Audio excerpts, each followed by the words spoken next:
ورحمة الله وبركاته. الحمد لله الذي أرسل رسوله بالهدى ودين الحق ليظهره على الدين كله ولو كره الكافرون. أشهد أن لا إله إلا الله وحده لا شريك له وأشهد أن محمدا عبده ورسوله. اللهم صل على سيدنا محمد وعلى آله وصحبه ومن تبعهم بإحسان إلى يوم الدين. أما بعد، رب اشرح لي صدري ويسر لي أمري واحلل عقدة من لساني يفقه قولي. سبحانك لا علم لنا إلا ما علمتنا إنك أنت العليم الحكيم. لا حول ولا قوة إلا بالله العلي العظيم. اللهم إني أعوذ بك من عذاب القبر ومن عذاب جهنم ومن فتنة المحيا والممات ومن فتنة المسيح الدجال. اللهم آمين اللهم آمين اللهم آمين. Yang saya hormati Ustaz Arif selaku pengurusi majlis pada malam ni, yang berbahagia Tuan Pengurusi Masjid, Ashabul Fadilah, Tuan Imam, ahli jawatan kuasa masjid, seterusnya tuan-tuan dan puan-puan, hadirin dan hadirat yang dirahmati dan dikasihi oleh Allah Subhanahu wa taala. Di dalam sebuah hadis riwayat daripada seorang sahabat, dia kata Nabi sallallahu alaihi wasallam, dia menyebut, Nabi kata, innal qabra awwalu manazilil akhirah fa in naja minhu fama ba'dahu aisaru min wa illam yanju minhu fama ba'dahu ashaddu min, atau kama qal, hadis sahih rawahu Tirmizi. Seorang sahabat Nabi satu hari dia nampak Sayyiduna Uthman ibn Affan radhiyallahu taala anhu, dia duduk menangis ketika mana duduk di kubur. Tuan-tuan boleh dengar tak? Pasal macam slow. Tak? Ha? Boleh? Boleh dengar? Saya cakap macam slow. Dua dah ni mic ni. Ha? Dengar? Boleh ya? Seorang sahabat dia tengok Sayyidina Uthman ibn Affan tengah duduk berdiri di kubur dan dalam keadaan duk menangis yang teresak-esak. Sahabat tu kata, aku tengok Sayyidina Uthman menangis ni sampai basah habis janggut-janggut dia. Lepas tu dia tanya kepada Sayyidina Uthman, dia kata, wahai Uthman, satu perangai pelik yang aku nampak kepada hang ketika mana diceritakan tentang syurga, tentang dahsyatnya neraka, hang tak menangis. Bila Nabi SAW habaq kepada hang tentang api neraka, macam mana azab api neraka, hang tak menangis. Tapi ketika mana hang berdiri di kubur, hang pasti akan menangis. Tiap kali hang lalu di kubur, hang nanti akan berhenti, hang mesti menangis. Maka Sayyidina Uthman ibn Affan, dia kata kepada sahabat ni, dia kata, sebenarnya aku teringat, setiap kali aku lalu di kubur, aku teringat tentang kalam Nabi SAW yang menceritakan tentang perihal kubur. Nabi kata, innal qabra, sesungguhnya kubur itu awwalu manazilil akhirah. Kubur itu adalah destinasi yang awal-awal sekali kita akan berhenti untuk kita menuju kepada destinasi akhirat. Fa in naja minhu, Nabi kata, kalaulah kita selamat daripada kubur, kalau kita selamat daripada azab kubur, kita selamat daripada soalan-soalan yang bakal diutarakan kepada kita dalam kubur, fama ba'dahu aisaru minhu, Nabi kata, maka lepas daripada itu akan lebih mudah. Wa illam yanju, tapi kalau dalam kubur tu pun kita dah tak boleh nak selamat, kita tak boleh nak jawab soalan-soalan yang diutarakan kepada kita oleh malaikat munkar nakir.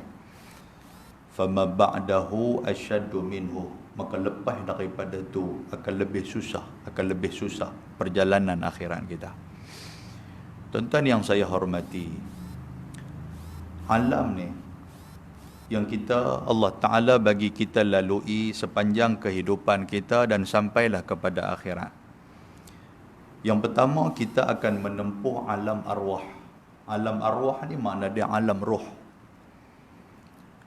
Alam roh ni maksud dia apa, tuan-tuan? Sebelum kita dilahirkan ke dunia ni, kita duduk dalam perut mak kita, kita dijadikan Allah Ta'ala dalam keadaan setelah menjadi segumpal darah.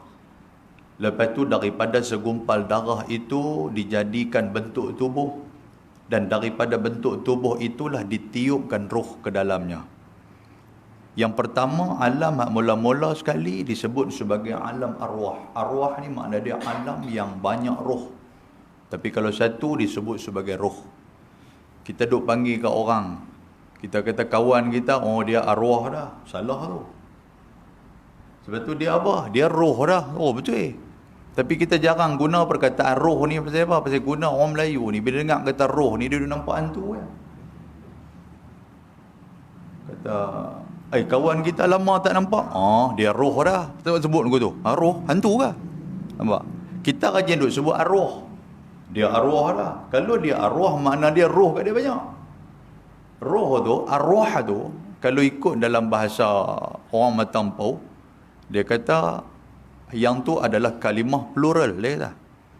Kalau kalimah singular, orang Matampau lah guna. Dia kata apa dia? Roh. Roh tu satu, manakala arwah tu banyak. Tapi orang Melayu kita duk guna macam mana? Ustaz tu faham lah, lama tak nampak. Ustaz tu arwah ada buku tu. Bukan ustaz tu arwah, ustaz tu roh dah. Kata. Makna dia ustaz tu dah mati dah. Tapi kita guna perkataan roh, arwah. Tak apalah. Tapi kalau kita faham tak ada masalah. Yang pertama disebut sebagai alam arwah, alam roh. Kemudian kita dilahirkan oleh ibu kita, kita disebut sebagai alam dunia. Ni hak hidup sampai kelar ni. Ada orang hidup 20 tahun, ada 30 tahun, ada 50 tahun, ada 60 tahun. Tetapi umur, kata Nabi SAW, umur umat aku di antara 60 hingga 70 umur umat Nabi SAW. Jadi kalau orang yang Tuhan bagi umur lebih pada tu kira ekstra lah Tuhan bagi. Sebab Nabi SAW pun meninggal umur 63. Tapi kalau kita tak sampai umur 60 pun, bila kita meninggal, yang tu pun tak jadi benda yang pelik. Pasal anak-anak Nabi, kebanyakan di kalangan mereka meninggal waktu kecil. Dan para ulama besar pun tuan-tuan sekalian meninggal waktu kecil. Antara dia Imam An-Nawawi rahimahullahu ta'ala. Macam mana yang tuan-tuan tahu? Umur dia tak sampai 40. Umur dia lebih kurang 30 lebih meninggal. Lepas tu pula tuan-tuan sekalian, kita akan menuju kepada alam barzakh. Alam barzakh ni baina dunia wal akhirah. Barzakh ni dia tak masuk kubur lagi. Barzakh ni apa? Iaitulah ketika mana kita dimatikan oleh Allah Subhanahu wa taala, dan di saat itu ada halangan di antara kita dengan dunia. Sedangkan kita tahu apa dok jadi atas dunia tu sebelum kita menuju kepada alam kubur. Itu alam barzakh. Barzakh kan kita duk baca dalam surah apa? Ar-Rahman. Kan fihima baina barzakhul la yabghiyan. Kan ada macam tu barzakh. Tentang yang dikatakan barzakh. Kita tahu. Sebab itu tuan-tuan sekalian, ketika mana kita berada di alam barzakh, kita tahu apa yang jadi kepada kita. Dalam sebuah hadis Nabi SAW, ketika mana duk ada dalam kubur, sebelum kita nak menuju soalan malaikat Munkar dan Nakir yang kata alam kubur tu, kita duduk di alam barzakh dulu. Nabi kata wa tawalla anhu ashabuh. Nabi kata kita duk tahu ni apa yang kawan-kawan kita buat atas kubur ni. Lepas depa bawa mayat kita, depa bubuh, depa letak kita dalam kubur, depa tanam apa semua tu, kita tahu apa yang duk jadi, apa yang sedang depa tengah duk buat. Wa tawalla anhu ashabuh. Nombor satu, kita tahu mana kawan-kawan kita yang berpergi meninggalkan kita. La yasma'u qur'ani alihim. Nombor dua, kita tahu hak mana kawan-kawan yang main dan apa yang depa buat atas kubur tu. Dia parti belakang tuan-tuan sekalian. Duk isap rokok daun ke? Dia kata celakui betul dia ni. Aku mati dia boleh buat perangai wuduh macam tu. Tuan-tuan dia tahu. Sebab tu tuan-tuan, bila kita pergi ke kubur, pasal tu Nabi SAW, Nabi habang apa kat kita? Nabi kata apabila kamu masuk ke dalam kubur, saya kita baca hadis yang agak panjang dengan masa yang ada insya-Allah. Bila kamu masuk dalam tanah perkuburan, nombor satu, benda apa yang kita perlu buat tuan-tuan? Iaitulah memberikan salam kepada ahli kubur. Itu jarang orang buat. Dan nombor dua, apa yang perlu kita buat tuan-tuan? Iaitulah tidak lekang daripada mulut kita untuk menyebut minta ampun kepada Allah Subhanahu wa taala supaya mengampunkan mayat. Sebab berdasarkan kepada hadis Nabi sallallahu alaihi wasallam kata apa? Istaghfiru li akhikum, mintalah ampun kamu kepada Tuhan kamu supaya Allah taala mengampunkan saudara kamu. Maknanya amalan nombor 2 yang kita perlu buat ketika mana di tanah kubur kita buat apa?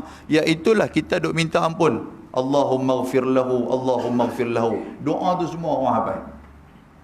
Yang ketiga, apa kata Nabi SAW? Nabi kata ista'izu billahi min azabil qabri. Nombor 3, Nabi kata minta lindunglah kamu daripada azab kubur banyak-banyak. Nabi kata. Sahabat Bara' bin Azib, dia kata apa? Aku dengar ketika mana Nabi dia angkat-angkat kepala, Nabi kata ista'izu billahi min azabil qabr. Minta lindunglah kamu daripada azab kubur. Salasa marrat. Sama ada 2 kali ataupun 3 kali Nabi duk sebut benda tu, Nabi duk ulang benda tu. Maknanya apa tuan-tuan? Kita duduk di tempat tanah perkuburan, nombor 3 amalan yang perlu kita buat, iaitulah Allahumma inni a'udzubika min azabil qabri. Itu nombor 3. Boleh faham tuan-tuan? Kita cek tengok, kita duk buat tak buat benda tu lah ni. Itu soalan dia. Kita duk pergi hantar mayat ke kubur, kita duk pergi tengok orang tanam mayat dan sebagainya. Apa yang kita buat? 3 benda ni buat tak buat? Kalau kita tak buat tuan-tuan sekalian 3 benda ni, maknanya kita menyalahi sunnah Nabi sallallahu alaihi wasallam. Tuan-tuan yang dirahmati Allah Subhanahu wa taala, alam yang seterusnya disebut sebagai alam akhirat. Alam akhirat itulah daripada destinasi kubur itu akan dibawa ke satu tempat ke satu tempat. Akan dibangunkan kita oleh Allah Subhanahu wa taala. Ketika mana dibangunkan tuan-tuan sekalian? In kanat illa sayhatan wahidatan fa idahum jami'un ladaina muhdarun. Dalam surah Yasin kita duk baca. Dengan sekali tiupan sangkakala, maka kita akan dibangunkan oleh Allah Subhanahu wa taala. Daripada itulah kita akan berjalan terus menuju kepada padang yang disebut sebagai padang mahsyar. Dan di saat itu juga ada orang yang ketika mana dibangunkan oleh Allah Subhanahu wa taala, depa duk ingat tak ada dah kehidupan yang kedua. Itulah ayat tuan-tuan baca dalam Yasin, qalu ya wailana man ba'athana mim marqadina. Hadza ma wa'ada ar-rahman wa sadaqal mursalun. Jumpa ada ayat tu? Kalau tak jumpa, makna dia lena awal ketika mana duk baca Yasin. Tok khalifah seorang-seorang duk berderai sampai cekang engkau-engkau. Qalu ya wailana man ba'athana mim marqadina. Ketika mana dia, orang yang kata lepas daripada mati tak ada dah kehidupan yang seterusnya, depa dibangunkan oleh Allah. Depa kata apa? Ya wailana. Wail ni makna dia Allah, celakalah kita hari ni. Dia kata wail tu. Kan kita duk dengar wailul likulli humazatil lumazah. Celakalah bagi orang-orang yang berbohong di dalam penimbang dia. Dia duk menega dan sebagainya. Celakalah orang-orang yang lumazah, iaitu orang yang selalu duk maki orang yang duduk mengumpat orang. Kan perkataan tu. Fawailul lil musallin. Kan Tuhan kata apa? Celakalah bagi orang-orang yang semayang. Makna celaka ni apa? Kita semayang pun kita tak dapat apa daripada segi pahala. Semayang sah tak sah kita dapat kalau kita ikut sah dia. Tapi daripada segi pahala kita tak dapat. Kan? Siapa dia orang-orang ni? Fawailul lil musallin alladzina hum an salatihim sahun. Apa ada ayat tu? Lagu tak apa ayat? Siapa orang yang celaka ni, semayang dia celaka ni, siapa dia? Iaitu orang-orang yang solat dalam keadaan sahun, dia lalai. Dia semayang pun ikut dan. Dia tak tahu benda apa yang dia buat dalam semayang tu. Orang kata ni semayang bagi elok-elok. Dia kata ni aku semayang pun besar tuah lah. Orang lain tak semayang. Nampak dia kata. Ni kalau aku tak semayang macam mana? Dia marah pula orang yang tegur dia. Kita lah tuan-tuan sekalian, bukan orang lain.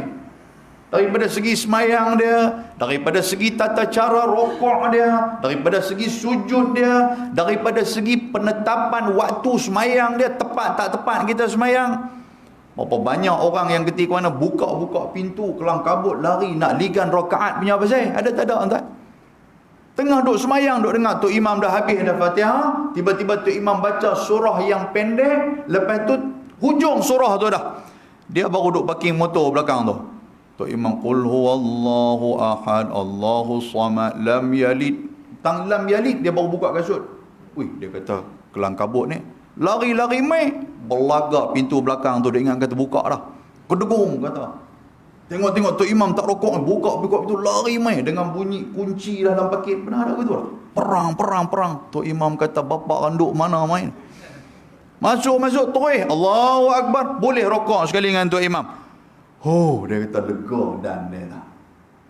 Padahal nak kena baca Subhana Rabbiyal Azim kan. Dia kata lega dan dia lah. Tuan-tuan tengok tak? Maknanya semayang dia sahun, dia lalai. Sebab al-ajalah, dia telah dikuasai oleh syaitan yang duk paksa dia, hang duk tunggu apa lagi, cepat nah dia kata. Hang duk berbetul apa lagi, parking motor ni, hang parking ikut dan sudah orang nak rokok dah Dia pun takut, nonton sekali lari main. Pasal apa? Takut nak kena masbuk. Takut masbuk ni serupa dengan takut apa dia lagi. Entah faham tak? Sekali bila orang bagi salam dia nak mangkit. Hak tu, derita tu. Dah mangkit pula Allah. Bila dia mangkit tu dia duk berasa lagu orang duk tengok dia. Siapa dia nak tengok hang? Tak ada pasal. Tapi rupanya ada. Sungguh hak kaki tengok orang ni ada ya. Astaghfirullahalazim. Dia tengok atas bawah. Yang dia ni apa? Pasal dengan hang dia tengok orang. Hang tengok dah depan. Dia tengok dia buat geleng lagu tu pula. Mampu kita. Dan tu kan. Baik. Jadi orang yang semayang dalam keadaan sahun, dalam keadaan lalai. Walladzina hum yura'un. Orang yang semayang pasal nak tunjuk kat orang. Yura'un. Tuan-tuan duk guna perkataan riak. Riak tu yura'un lah. Asal ada perkataan ra'a. Ra'a ni apa? Tengok. Melihat. Jadi riak ni dia buat satu amalan, dia nak tunjuk ke orang. Jadi solat dia adalah solat yang sahun, solat yang mendapat kecelakaan daripada Allah Subhanahu wa taala. Muslimin dan muslimat yang dirahmati Allah Subhanahu wa taala. Jadi tuan-tuan sekalian, Nabi SAW daripada ayat surah Yasin, tadi kita petik surah Yasin, dia kata qalu ya wailana man ba'athana min marqadina. Celakalah kami, siapalah yang telah membangunkan kami daripada tempat tidur kami ni. Hadza ma wa'ada ar-rahman wa sadaqal mursalun. Benarlah apa yang telah disebut oleh Allah Ta'ala yang bersifat Ar-Rahman, dan benarlah sadaqal mursalun, iaitulah para rasul yang diutuskan oleh Allah Ta'ala. Maknanya apa tuan-tuan sekalian? Akan ada hari di mana pembalasan kepada amalan yang baik, di mana pembalasan kepada amalan yang buruk, iaitulah hari akhirat. Yang disebut sebagai yaumul jaza, iaitulah hari balas kepada kita. Faman ya'mal mithqala dzarratin khairan yarah. Siapa yang buat satu amalan yang baik, walaupun besar zarah, Tuhan nanti akan tengok, Tuhan akan balas. Wa man ya'mal mithqala dzarratin syarran yarah. Barang siapa yang buat satu amalan yang jahat, walaupun besar zarah, Tuhan nanti akan tengok, Tuhan nanti akan balas. Clear nombor satu. Boleh faham tuan-tuan? Maknanya bila kita mati, awal-awal sekali tempat yang akan kita pergi di mana, iaitulah kubur. Dan benda inilah yang amat ditakuti oleh Sayyiduna Uthman ibn Affan, sampai dia menangis teresak-esak ketika mana menyebut tentang kubur. Tuan-tuan, Nabi SAW, Nabi memperingatkan kita dengan 4 doa. 4 doa supaya kita baca sebelum daripada bagi salam dan selepas daripada tahiyat akhir kita ni. Innaka Hamidum Majid. Kan kita dah baca macam tu.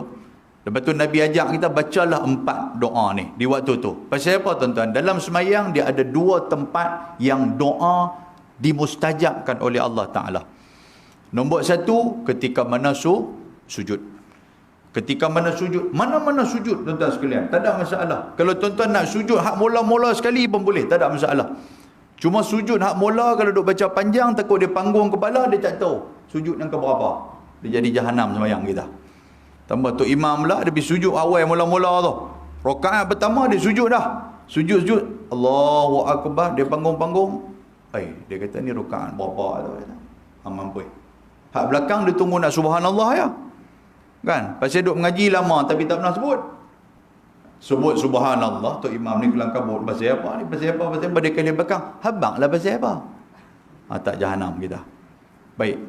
Ulama kata, ulama fiqh dia kata apa? Fuqaha dia kata apa?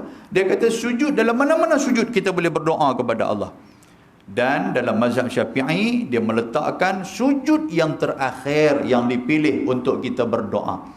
Sebab apa tuan-tuan? Aqrabu ma yakunul abdu ila Allah azza wa jalla fahuwa sajid. Kerana dekatnya Tuhan dengan hamba itu ketika mana sujud. Maka fa'aksirud doa, Nabi kata perbanyakkan doa kamu ketika mana sujud. Satu.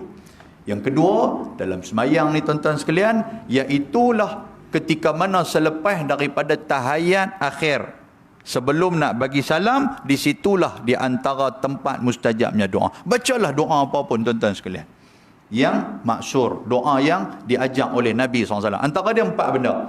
Apa dia? Allahumma inni a'udzubika min azabil qabri. Nampak? Kubur tu nombor 1. Ya Allah, ya Tuhan aku minta lindung daripada azab kubur. Sekali kita cerita sikit apa benda azab kubur ni. Yang kedua, wa a'udzubika min azabi jahannam. Wa a'udzubika min azabil mahya wal fitnatil mahya wal mamat. Yang kedua, minta lindung daripada azab api neraka jahannam. Yang ketiga, wa a'udzubika min fitnatil mahya wal mamat, iaitulah fitnah kehidupan dan kematian. Atas dunia ni jadi fitnah. Fitnah macam mana tuan-tuan sekalian? Atas dunia ni duk jadi bergaduh dengan orang. Atas dunia ni Tuhan bagi fitnah, Tuhan bagi ujian. Kita macam-macam main kat kita. Yang ni kita fitnah ni. Lepas tu fitnah dunia, fitnah akhirat. Fitnah akhirat apa tuan-tuan? Takut-takut sebelum daripada kematian kita tak sempat untuk bertaubat kepada Allah. Itu yang kata fitnah yang membawa kepada akhirat. Takut-takut apa tuan-tuan yang kata fitnah akhirat ni apa? Allah Ta'ala memasukkan kita ke dalam api neraka, sedangkan kita atas dunia kita menjadi manusia yang taat. Itu fitnah. Boleh faham tuan sekalian? Tiba-tiba kita dah buat amalan bagus dah ni, mati pun dah elok dah, tiba-tiba Tuhan pergi lempak kita dalam api neraka. Kita berasa ke mana? Kejamnya Tuhan. Tuhan kejam ke? Tuhan tak kejam. Pasal ikut dia api kat Tuhan, ikut suka dia. Dia nak masukkan orang baik dalam api neraka pun tak ada masalah. Dia nak masuk orang jahat dalam syurga pun tak ada masalah. Itu hak dia. Dan itulah yang dikatakan fitnah akhirat tuan-tuan. Yang paling kita takut lagi fitnah akhirat ni apa? Ketika mana nak masuk dalam syurga, ada orang duk main tuntut kat kita macam-macam. Yang tu juga fitnah akhirat. Jangan ingat atas dunia kita terlepas. Pasal itu tuan-tuan bisa dengar hadis Nabi, sahabat Nabi tanya, "Atadruna manil muflis?" Pernah dengar hadis tu? Sahabat Nabi tanya, "Hangpa tahu tak yang kata orang bankrupt tu siapa?" Maka sahabat Nabi kata apa? Al-muflisu fina man la dirham lahu wala mata. Orang muflis, orang bankrupt ni adalah orang yang tidak ada harta di sisi kami ya Rasulullah. Tetapi Nabi kata apa? Innal muflisa min ummati. Sesungguhnya orang yang bankrupt di kalangan umat aku, kata Nabi, adalah orang yang ya'ti yaumal qiyamah, dia mai ketika mana hari kiamat, bi salatin wa zakatin wa siyamin, dengan pahala semayang, dengan pahala zakat, pahala sedekah, dengan pahala puasa. Dia mai ketika mana hari kiamat. Tetapi datang juga bersama dengan dia waqad syatama hadza. Atas dunia dia rajin duk maki orang. Semayang juga tapi mulut ya Rabbi. Kan? Mayang bagus, 5 waktu duk ada. Awal lagi dia main daripada orang lain ni. Tapi dia keluar dia tengok orang tak semayang, dia kata, "Oi, ahli neraka belakang." Dia duk dakwa orang. Mulut kena jaga. Wa qadhafa hadha, dia rajin duk buat fitnah, duk tuduh orang macam-macam. Tabung kena pecah, dia tuduh. Aku tahu dah, dia ni ya. Debuh tu dah. Baru keluar semayang hang tuduh orang lah. Dia kata siapa lagi hak baru balik daripada penjara kampung kita ni, dia tu lah. Nampak? Sebelum dia duduk di penjara dulu tak ada masalah. Ni pasal dia balik main ni, habis pecah, habis tabung kita. Nampak tuan sekalian, ada tak ada orang belah tu bertampau ni? Aku tak apa nak ada ya, tapi ada. Kan? So tak ada. Wa akala